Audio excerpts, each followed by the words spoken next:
नमस्कार मंडळी. तर रात्रीच्या 12 वाजता आम्ही कृष्ण जन्माष्टमी साजरी केली आणि कृष्णाची आरती वगैरे केली. दरवर्षीप्रमाणे यावर्षी आमच्या इथे दहीहंडीचा कार्यक्रम होता.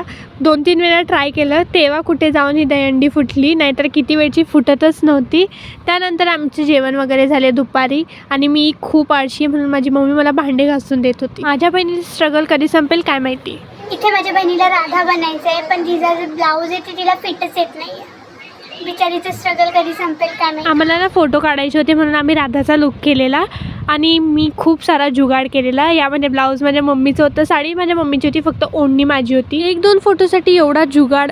इकडे माझ्या बहिणीचा फोटोशूट संपतच नाही. कितीही फोटो काढा पण तिला आवडतच नाही. माझे फोटो काढून झाले होते, त्यानंतर एवढी घाण झालेली ही, आणि ही घाण ह्या गजऱ्याची होती. मग झाडू घेतला आणि झाडून काढला, नाहीतर मला ह्याच झाडूनी ना घरात नाहीतर मला ह्याच झाडूनी झाडलं जाईल, म्हणून आपण झाडू मारलेला बरा. चला यासोबतच भेटूया पुढच्या व्लॉगमध्ये. तोपर्यंत बाय.